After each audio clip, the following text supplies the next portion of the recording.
Assalamualaikum warahmatullahi wabarakatuh.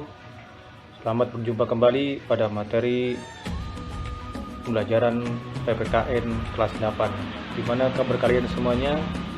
Mudah-mudahan siswa-siswi kelas 8 dalam keadaan sehat sehingga dapat mengikuti pembelajaran tentang memaknai peraturan perundang-undangan. Hukum senantiasa ada dalam kehidupan masyarakat. Hukum itu mengikat seluruh anggota masyarakat. Adakah suatu masyarakat tanpa hukum? Tidak ada. Sekalipun masyarakat tersebut hidup dalam suasana yang amat sederhana, terpencil dan tidak terpengaruh oleh teknologi. Demikian juga dalam masyarakat perkotaan, nilai-nilai hukum mengikat dan harus dipatuhi oleh warga negara. Dalam hidup bernegara, hukum menjadi alat untuk menciptakan ketertiban dan keadilan. Suatu masyarakat atau negara pastilah hidupnya akan kacau apabila hukum tidak dilaksanakan oleh masyarakat tersebut. Dalam bab ini, kalian akan mempelajari dan menumbuhkan ketaatan terhadap hukum sesuai peraturan perundang-undangan. Kita coba membahas untuk bagian A, makna tata urutan peraturan perundang-undangan di Indonesia.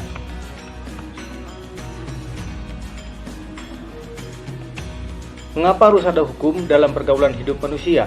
Kita mengetahui bahwa setiap manusia mempunyai keinginan, kadangkala keinginan itu berbeda-beda. Apabila tidak ada sesuatu yang dijadikan pedoman dalam mewujudkan keinginan-keinginan tersebut, hal yang terjadi adalah benturan-benturan.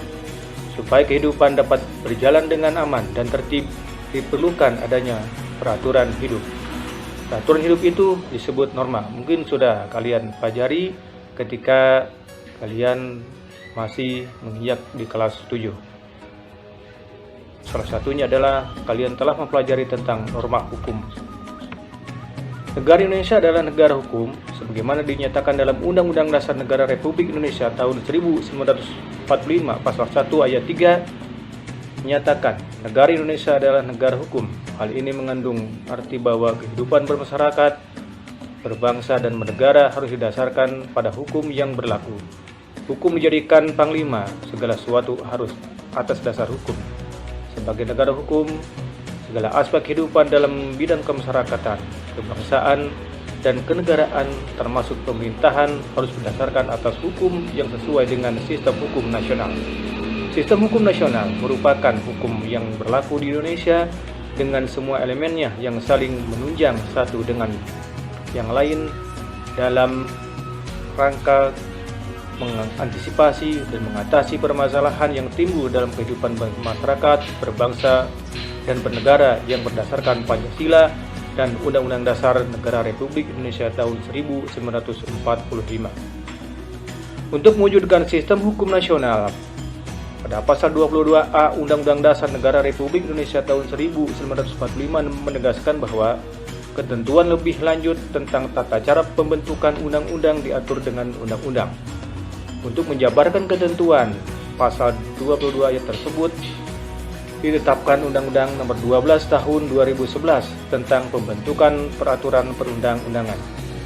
Namun materi undang-undang tidak hanya mengatur tentang undang-undang saja, tetapi memuat juga peraturan perundang-undangan lainnya yang berlaku.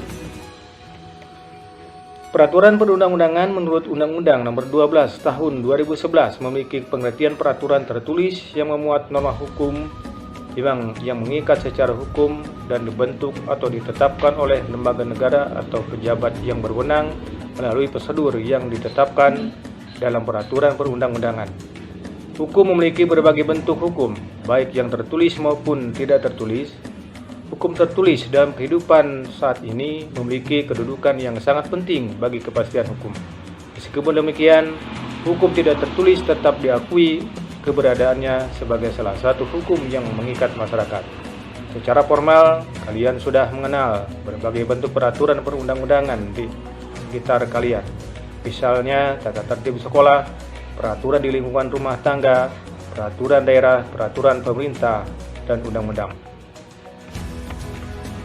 Tata urutan peraturan perundang-undangan di Indonesia. Tata urutan peraturan perundang-undangan mengandung makna bahwa peraturan perundang-undangan yang berlaku memiliki hierarki atau tingkatan peraturan yang satu memiliki kedudukan lebih tinggi dibandingkan dengan peraturan yang lain. Tata urutan ini perlu dilakukan sesuai dengan prinsip-prinsip atau asas umum yang berlaku dalam hukum, yaitu sebagai berikut. A. Dasar peraturan perundang-undangan. Selalu peraturan perundang-undangan. B. Hanya peraturan perundang-undangan tertentu saja yang dapat dijadikan landasan yuridis. C. Peraturan perundang-undangan yang masih berlaku hanya dapat dihapus, dicabut atau diubah oleh peraturan perundang-undangan yang sederajat atau lebih tinggi.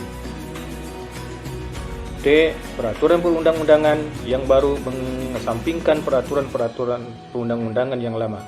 Peraturan perundang-undangan yang lebih tinggi mengesampingkan peraturan perundang-undangan yang lebih rendah. F.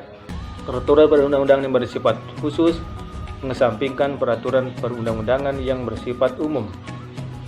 G. Setiap jenis peraturan perundang-undangan memiliki materi yang berbeda. Jenis dan hierarki peraturan perundang-undangan di Indonesia sesuai pasal 7 Undang-Undang Nomor 12 Tahun 2011 tentang pembentukan peraturan perundang-undangan terdiri atas: A. Undang-Undang Dasar Negara Republik Indonesia tahun 1945.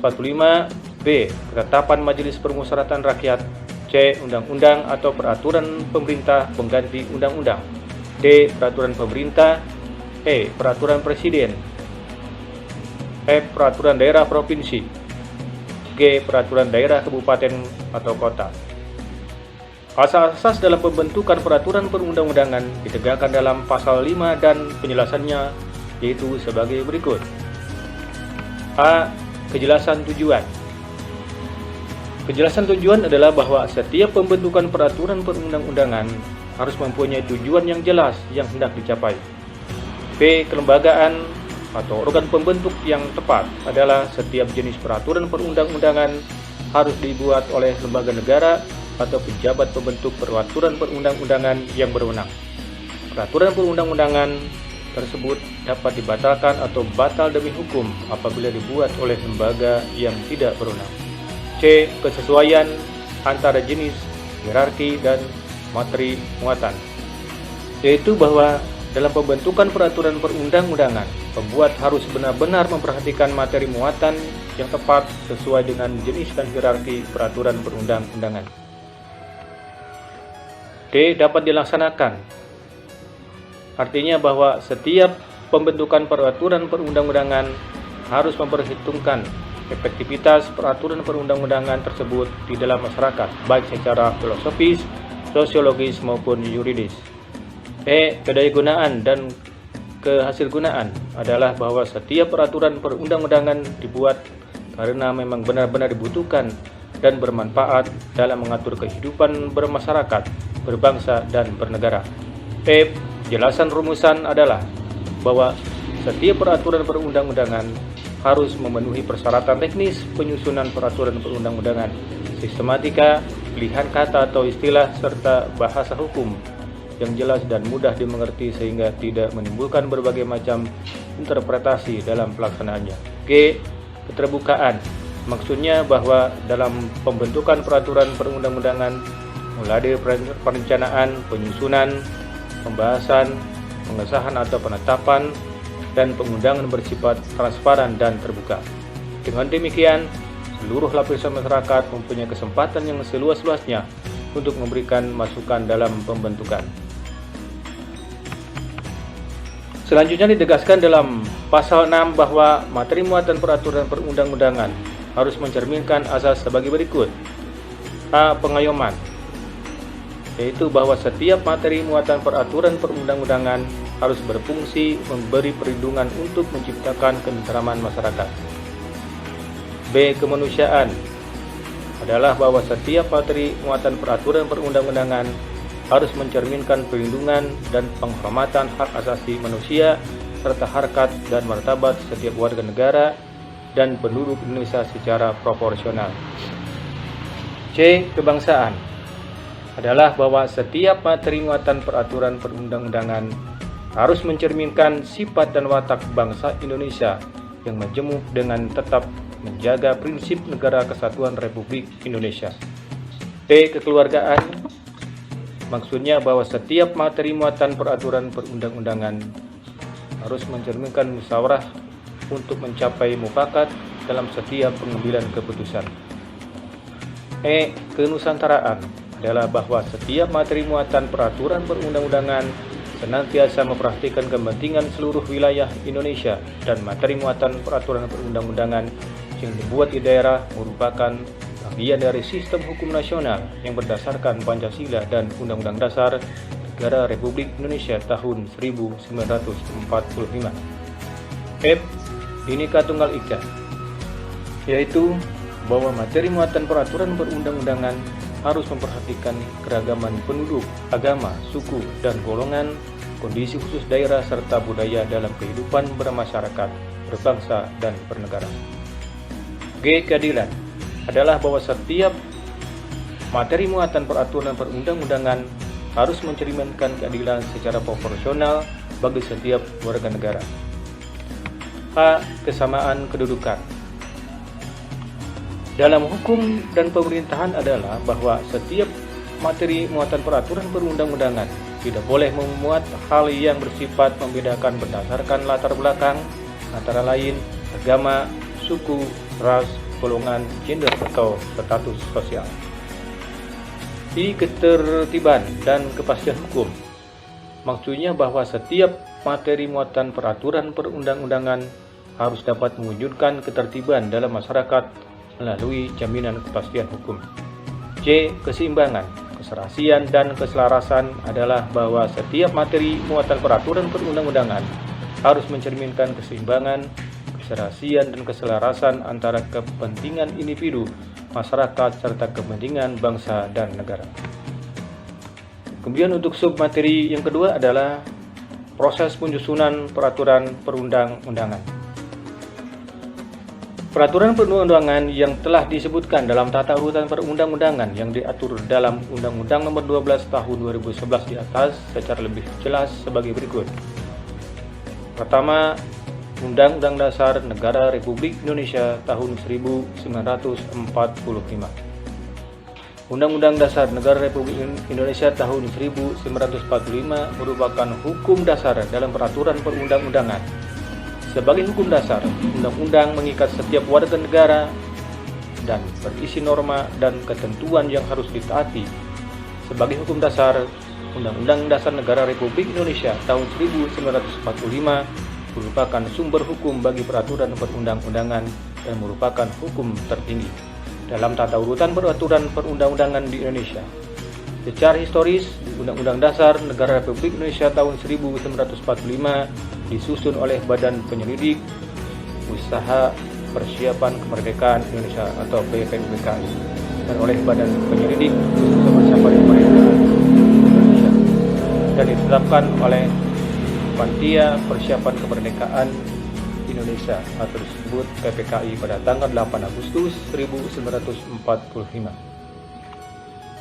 MPR berwenang mengubah dan menetapkan Undang-Undang Dasar sesuai amanah pasal 3 ayat 1 Undang-Undang Dasar Republik Indonesia tahun 1945. Perubahan tentang Undang-Undang Dasar Negara Republik Indonesia tahun 1945 sudah dilakukan sebanyak 4 kali perubahan. Perubahan ini dilakukan sebagai jawaban atas tuntutan reformasi dalam sistem pemerintahan di Indonesia. Tata cara perubahan Undang-Undang Dasar ditegaskan dalam pasal 37 Undang-Undang Dasar Negara Republik Indonesia tahun 1945 secara singkat sebagai berikut. Usul perubahan pasal-pasal diajukan oleh sekurang-kurangnya sepertiga dari jumlah anggota MPR dan disampaikan secara tertulis yang memuat bagian yang diusulkan untuk diubah beserta alasan. Sidang MPR untuk mengubah pasal-pasal dihadiri sekurang-kurangnya 2/3 anggota MPR. Putusan untuk mengubah disetujui oleh sekurang-kurangnya 50% ditambah 1 dari anggota MPR. Khususnya mengenai bentuk negara kesatuan Republik Indonesia tidak dapat dilakukan perubahan. Perlu juga kalian pahami bahwa dalam perubahan Undang-Undang Dasar Negara Republik Indonesia tahun 1945 terdapat beberapa kesepakatan dasar, yaitu A. Tidak mengubah pembukaan Undang-Undang Dasar Negara Republik Indonesia tahun 1945. B. Tetap memperhatikan negara kesatuan Republik Indonesia. C. Bertegas sistem pemerintahan presidensial. D. Penjelasan Undang-Undang Dasar Negara Republik Indonesia tahun 1945 yang memuat hal-hal bersifat normatif akan dimasukkan ke dalam pasal-pasal. E. Melakukan perubahan dengan cara adendum, artinya menambah pasal perubahan tanpa menghilangkan pasal sebelumnya. Tujuan perubahan bersifat adendum untuk kepentingan bukti sejarah. Tata urutan perundangan yang kedua adalah ketetapan Majelis Permusyawaratan Rakyat.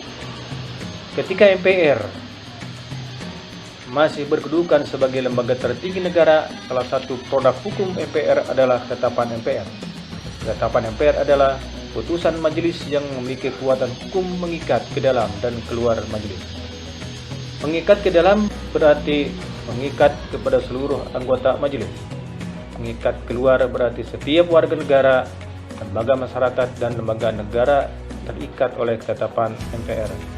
Adapun yang dimaksud dengan ketetapan MPR dalam Undang-Undang Nomor 12 Tahun 2011 adalah ketetapan Majelis Permusyawaratan Rakyat, sementara dan ketetapan Majelis Permusyawaratan Rakyat yang masih berlaku sebagaimana dimaksud dalam pasal 2 dan pasal 4 ketetapan Majelis Permusyawaratan Rakyat Republik Indonesia Nomor 1 MPR 2003 tentang peninjauan terhadap materi dan status hukum ketetapan Majelis Permusyawaratan Rakyat sementara dan ketetapan Majelis Permusyawaratan Rakyat tahun 1960 sampai dengan tahun 2002 tanggal 7 Agustus 2003.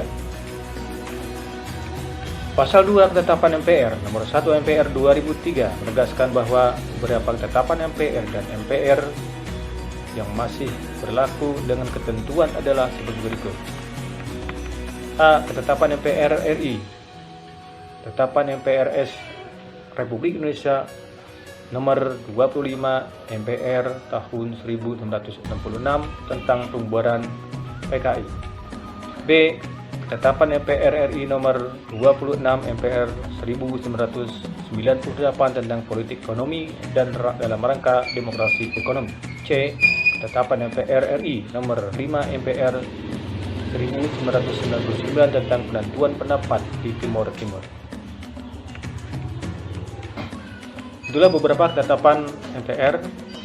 Kemudian yang ketiga, undang-undang dan peraturan pemerintah pengganti undang-undang. Undang-undang adalah peraturan perundang-undangan yang dibentuk oleh DPR dengan persetujuan bersama Presiden. Peraturan pemerintah pengganti undang-undang adalah peraturan yang ditetapkan oleh Presiden dalam hal ihwal kepentingan yang memaksa. Undang-undang dan peraturan pemerintah pengganti undang-undang memiliki kedudukan yang sederajat. DPR merupakan lembaga negara yang memegang kekuasaan membentuk undang-undang berdasarkan pasal 20 ayat 1 Undang-Undang Dasar Negara Republik Indonesia tahun 1945. Namun kekuasaan ini harus dengan persetujuan Presiden. Suatu rancangan undang-undang dapat diusulkan oleh DPR atau Presiden. DPR juga dapat mengusulkan rancangan undang-undang tertentu kepada DPR. Proses pembuatan undang-undang apabila rancangan diusulkan oleh DPR adalah sebagai berikut. A. DPR mengajukan rancangan undang-undang secara tertulis kepada Presiden. B. Presiden menugasi Menteri terkait untuk membahas rancangan undang-undang bersama DPR. Kemudian, apabila disetujui bersama oleh DPR dan Presiden, selanjutnya rancangan undang-undang disahkan oleh Presiden menjadi undang-undang.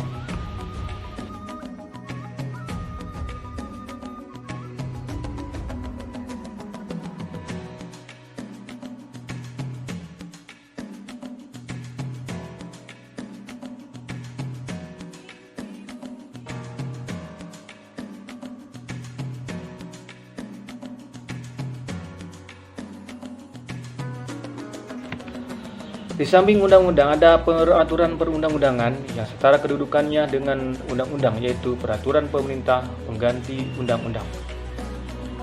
Perpu adalah peraturan perundang-undangan yang dikeluarkan oleh Presiden karena keadaan genting dan memaksa. Dengan kata lain, diterbitkannya Perpu jika keadaan dipandang darurat dan perlu payung hukum untuk melaksanakan suatu kebijakan pemerintah.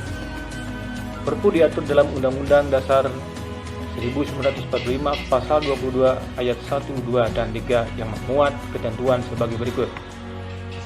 Pertama, Presiden berhak mengeluarkan Perpu dalam hal ihwal kepentingan yang memaksa. B. Perpu harus mendapat persetujuan DPR dalam masa persidangan berikutnya. C. Apabila Perpu tidak mendapat persetujuan DPR, maka Perpu harus dicabut. D. Apabila Perpu mendapat persetujuan DPR, Perpu ditetapkan menjadi undang-undang. Contoh Perpu yang dijadikan undang-undang antara lain Perpu nomor 1 tahun 1999 tentang Pengadilan Hak Asasi Manusia. Perpu tersebut kemudian ditetapkan menjadi Undang-Undang nomor 26 tahun 2000 tentang Pengadilan Hak Asasi Manusia. Selanjutnya, peraturan pemerintah atau disebut pula PP. Peraturan pemerintah adalah peraturan perundang-undangan yang ditetapkan oleh Presiden untuk melaksanakan undang-undang. Contoh PP nomor 32 tahun 2013 tentang peraturan perubahan atas PP nomor 19 tahun 2005 tentang standar nasional pendidikan untuk melaksanakan Undang-Undang nomor 20 tahun 2003 tentang sistem pendidikan nasional.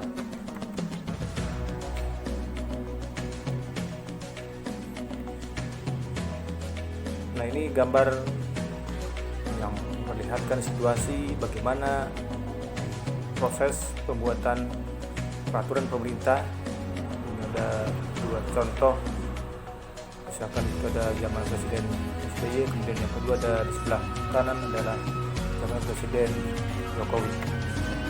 Nah, peraturan perundang-undangan yang kelima adalah peraturan daerah provinsi atau disebut juga Perda provinsi.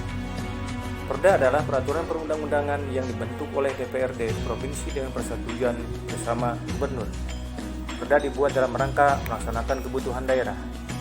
Perda tidak boleh bertentangan dengan peraturan yang lebih tinggi. Pemerintah pusat dapat membatalkan perda apabila nyata-nyata bertentangan dengan aturan yang lebih tinggi. Di dalam gambar ini merupakan contoh bagaimana pembentukan peraturan daerah provinsi, khususnya di Provinsi Jawa Barat. Kita lihat di situ adalah anggota DPRD sedang membuat peraturan daerah provinsi. Proses penyusunan Perda Provinsi Undang-Undang Nomor 12 Tahun 2011. Rancangan Perda Provinsi dapat diusulkan oleh DPRD provinsi atau gubernur. Pertama, apabila rancangan perda diusulkan oleh DPRD provinsi mengajukan rancangan perda kepada gubernur secara tertulis. DPRD provinsi mengajukan rancangan perda kepada gubernur secara tertulis. Kemudian DPRD provinsi bersama gubernur membahas rancangan perda. Selanjutnya, apabila memperoleh persetujuan bersama, rancangan perda disahkan oleh gubernur menjadi perda provinsi. Misalkan di sini ada gambar Perda nomor 2 tahun 2005 itu tentang kawasan dilarang merokok. Nah, perda ini berlaku di daerah DKI Jakarta. Di situ ada materinya adalah pelanggar diancam pidana kurungan paling lama 6 bulan atau denda banyaknya 50 juta.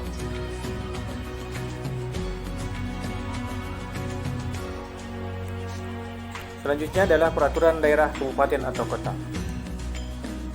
Perda kabupaten atau kota adalah peraturan perundang-undangan yang dibentuk oleh DPRD kabupaten atau kota dengan persetujuan bersama bupati atau wali kota. Misalkan di situ ada gambar, ya, di situ ada kawasan. Jadi kawasan ini merupakan zona merah dari pedagang kaki lima. Jadi lokasi itu tidak boleh terdapat PKL. Itu contoh perda, larangan tentang adanya PKL. Itulah beberapa aturan perundang-undangan yang ada di Indonesia, dari Undang-Undang Dasar Negara Republik Indonesia yang paling tinggi sampai kepada peraturan daerah kabupaten atau kota. Selanjutnya adalah bagaimana kita menampilkan sikap sesuai dengan peraturan perundang-undangan. Nah, kepatuhan terhadap peraturan perundang-undangan nasional berkaitan dengan terbentuknya kesadaran hukum setiap warga negara. Dan di sini kita harus, setelah kita mengetahui beberapa peraturan perundang-undangan, kewajiban kita adalah harus mentaati dengan dasar memiliki kesadaran hukum bagi warga negara.